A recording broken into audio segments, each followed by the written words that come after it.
મહુવામાં ઈજાગ્રસ્તની મુલાકાતે રાજુલાના ધારાસભ્ય હીરાભાઈ સોલંકી સહિતના આગેવાનો પહોંચ્યા. આજરોજ તારીખ 1/1/2026 ને ગુરુવારના બપોરના 1 કલાકે બગદાણાના મારામારી મામલે ઈજાગ્રસ્ત નવનીતભાઈની મુલાકાતે રાજુલાના ધારાસભ્ય હીરાભાઈ સોલંકી સહિતના કોળી સમાજના આગેવાનો પહોંચ્યા હતા. ભાવનગર જિલ્લાના મહુવા તાલુકાના બગદાણા ગામે થોડા દિવસો પહેલા થયેલી મારામારીના ઘટનાએ સમગ્ર વિસ્તારમાં ભારે ચકચાર જગાવી છે. બગદાણા ગામના નવનીતભાઈ બાલતિયા કેટલાક લોકો દ્વારા મારવામાં આવ્યો હતો, જેમાં તેમને હાથ અને પગે ગંભીર ઈજાઓ પહોંચી હતી. આ ઘટનાના પગલે રાજુલાના ધારાસભ્ય હીરાભાઈ સોલંકી ઈજાગ્રસ્ત નવનીતભાઈની મુલાકાત લેવા માટે મહુવા પહોંચ્યા હતા. તેમની સાથે તળાજાના ધારાસભ્ય ગૌતમભાઈ ચૌહાણ, મહુવાના ધારાસભ્ય શિવાભાઈ ગોયલ, મનુભાઈ ચાવડા સહિત કોળી સમાજના આગેવાનો અને મોટી સંખ્યામાં સમાજના લોકો પણ હાજર રહ્યા હતા. મારામારીના બનાવમાં સંડોવાયેલા આરોપીઓને કડકમાં કડક સજા થાય તેવી માંગ સાથે આજે કોળી સમાજના લોકો મહુવા ખાતે એકત્રિત થયા હતા અને ન્યાયની માંગ ઉઠાવી હતી. અત્રે ઉલ્લેખનીય છે કે આ મારામારીની ઘટનામાં લોક સાહિત્યકાર માયાભાઈ આહિર અને તેમના પુત્ર જયરાજ આહિરનું નામ પણ ચર્ચામાં આવ્યું હતું. જોકે ગઈકાલે ડીવાયએસપી દ્વારા મીડિયા સમક્ષ સ્પષ્ટ કરવામાં આવ્યું હતું કે આ ઘટનાથી માયાભાઈ આહિર કે તેમના પુત્રનો કોઈ સંબંધ નથી. હાલ આ સમગ્ર મામલે પોલીસ દ્વારા તપાસ ચાલુ છે. જય જય કોળી સમાજ, જય જય કોળી સમાજ. હવે સાંભળજો ને થોડીક શાંતિ આપણે અહીંયા રાખજો. તમે બધા ઈચ્છો છો ને કે આને ન્યાય મળે, તેને ન્યાય અપાવવા માટે આપણે આવ્યા. સમાજને બિલકુલ ચિંતા કરવાની નથી, એક વાત ધ્યાનમાં રાખજો મિત્રો. જે સજા અપાવવાની થાય છે. નવનીત આપણો આ છોકરો છે ને, એના અનુસંધાને હું એને તરફથી એમ કહું છું, તમારો બધાનો આભાર. એક અવાજે તમે બધા ભેગા થઈ ગયા મિત્રો. આવું રાખજો. મીડિયા વાળાને જરા બાઈક લેવો તો આ લેજો જે હું બોલું છું. હું એટલા માટે અહીંયા આવ્યો છું, સાંભળજો. હું એટલા માટે અહીંયા આવ્યો છું કે ભવિષ્યમાં છે ને કોઈ કોળીનો ચાળો ન કરે ને, એવું કરીને જવાનું છે. બહુ કોળી સમાજે સહન કર્યું છે, એક વાત સમજજો. ગુજરાત ભરમાં કોળી જેટલા છે એટલાને વાત કરવા સંદેશો આપવા માંગુ છું. આમ મીડિયાના મારફતે હું કહેવા માંગુ છું મિત્રો, એક વાત સમજજો તમે બધા. કોળી સમાજ પર અન્યાય બિલકુલ સહન નહીં થાય. નવનો એક જ એટલો નથી, આખો સમાજ એના હારે છે મિત્રો. આવા જ્યાં જ્યાં બનાવો બનશે ને હીરાલાલ સોલંકી સૌથી પહેલો ને આપણો જ છે. એ ખાલી દેખાવો કરવા માટે નહીં હો, મારે દેખાવો નથી કરવો. મારે આ ભાષણ બી નહોતું કરવું, પણ સમાજ એટલો મોટો ભેગો થઈ ગયો ને તો કઈક કેવો. મેં આવ્યો ત્યારે કીધું કે આપણે છે ને શાંતિથી આપણે આ પ્રદર્શન કરવાનું છે. જેને ન્યાય અપાવવાનો છે ને ન્યાય અપાવીશું આપણે, એમાં મૂંઝાતા નહીં તમે કોઈ. અગાઉ પણ કીધું છે, આજે પણ કહું છું કે અમે જે કઈ છીએ એનો સૌથી મોટો કોકનો ફાળો હોય તો આ સમાજનો ફાળો છે મિત્રો. લોકોને જે વાત કરવી હોય કરવા દેજો. મેં મોટા ભાઈ હમણાં વાત કરી, ભાઈને કીધું મેં કે ભાઈ સોમવારે તમારે મારા હારે આવવાનું છે. એમ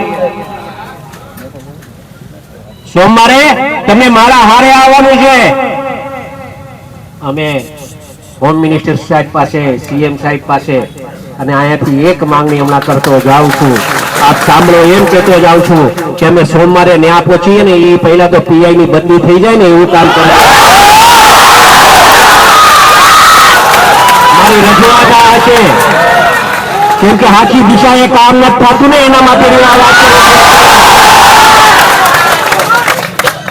મીડિયા સાંભળે એ રીતે વાત કરું છું. અને એને સંપૂર્ણપણે ન્યાય મળે મિત્રો, એ દિશાએ આપણે કામ કરશું. સમાજ શાંતિ રાખજો, અમે બેઠા છે મિત્રો, મૂંઝાતા નહીં કોઈ. આખો સમાજ તમારે હારે છે. જો આ ગૌતમભાઈ અહીંયા છે, આરસીભાઈ અહીંયા છે, મનુભાઈ અહીંયા છે, પરસોત્તમભાઈ અહીંયા છે. શિવાભાઈ અહીંયા આવ્યા છે, આ બધા હારે જ છે. ત્યાં બધાને લઈ જઈશ, પકડીને લઈ જઈશ. એ ઊંઝાતા નહીં થાય.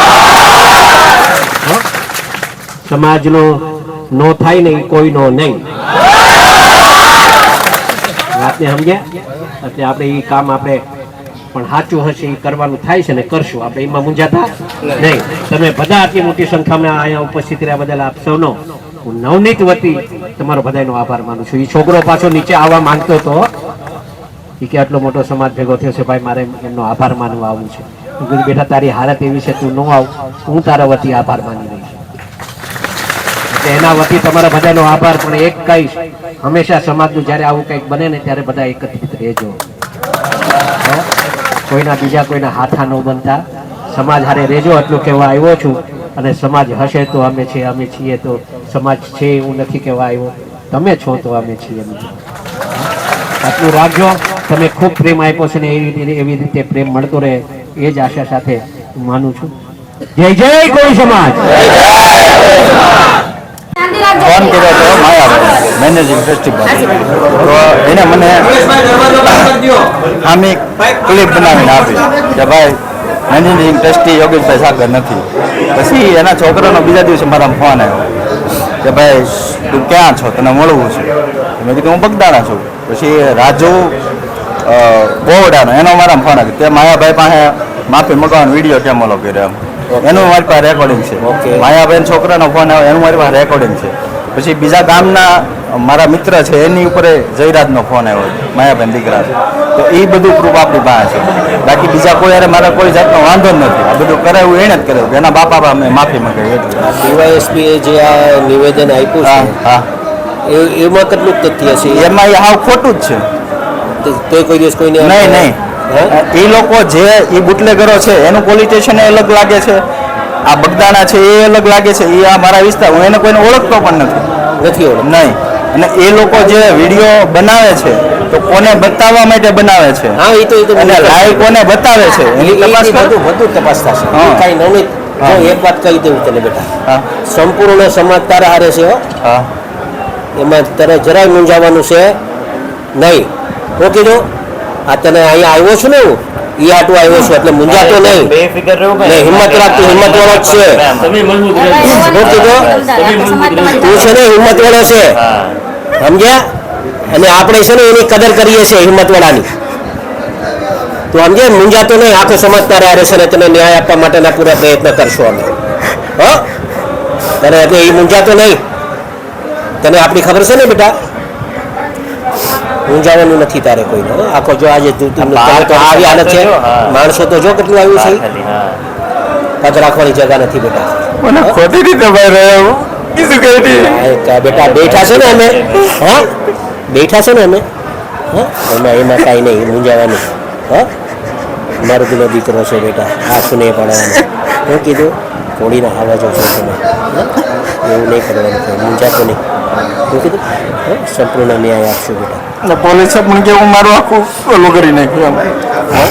પોલીસ વાળાએ આખો મારો કેસ કેવો ઓલો કરી નાખ્યો. કાંઈ વાંધો નહીં, કોઈ ચિંતા નહીં. હા એમાં જરાય મૂંઝાતો નહીં ભાઈ. હું નવનીત હારે જ છું. હા ચાલુ રાખો ને 1 મિનિટ. મોટા ભાઈ હારે વાત કરીને આવ્યો છું, વાત કર. હા ભાઈ.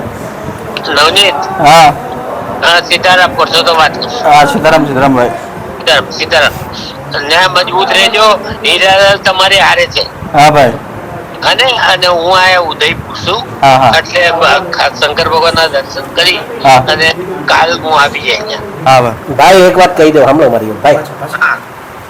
સોમવારે હોમ મિનિસ્ટરને મળવાનું થાય છે. જ્યાં હોય ત્યાંથી સોમવારે ત્યાં તમારે પહોંચવાનું થાય છે. હું અહીંથી ધારાસભ્ય બધાને લઈને આવું છું ભાઈ. અને આને છોકરાને ન્યાય આપવાનું કામ આપણે કરવાનું છે ભાઈ. આ સમાજનો દીકરો છે, ખોટું છે. હા એ તમારે કરવાનું છે, મારે હારે આવવાનું છે તમારે. આવી જાય તો ઓકે હા બસ ચાલો. ઓકે તમારું કામ છે એમાં બસ કાંઈ વાંધો બસ વાંધો નહીં ચાલો. ઓકે હા સીતારામ સીતારામ.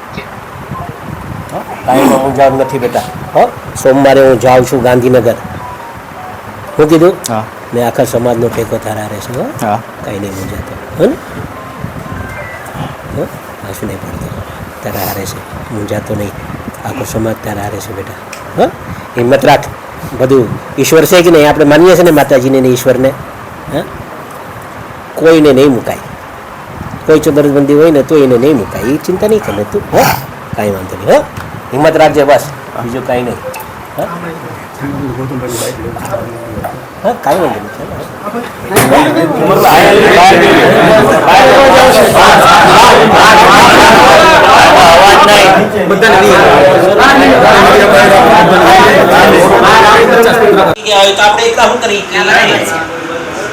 હાથ તો ક્યારે હોય કે તું એકલો હોય ને હું હાથ ભૂલી જાય ત્યારે જોયું જાય પછી રાતે એમ કે ઈ મર્દાનગીનું કામ ઈ લોકોએ નથી કર્યું. હોય ને તો કઈ લોકો કઈ મર્દાનગીનું કામ નથી કર્યું. એટલે એ રીતે નહીં મૂંઝાવ. હા, તો મર્દ કહેવાય બેઠા. એટલે એ ચિંતા નહીં કરતા. એમ ને કોઈ ચિંતા મૂંઝાતા નહીં બેઠા. મુજબની સામાન્ય કલમો લગાવેલી છે. આજે તમને ફ્રેક્ચર થયેલું છે 323, 326 કે 307 મુજબનો કોઈ ગુનો પોલીસે નોંધેલ નથી. તમે પોલીસને કીધું માથામાં બધે તમને જે માર્યું બધું તમે વિડીયોમાં કીધું બધું દેખાય જ છે ને. હા. મને મારે છે એનો વિડીયો છે, બધું દેખાય જ છે. એટલે તમે આખું જે તમારા વિરુદ્ધ આપણે ઈ છે તમે આખી કોપી મંગાવી લ્યો ને, કોપીને પછી મને કયો તમારે આપણે શું કરવાનું છે. FIR છે. ચાલો.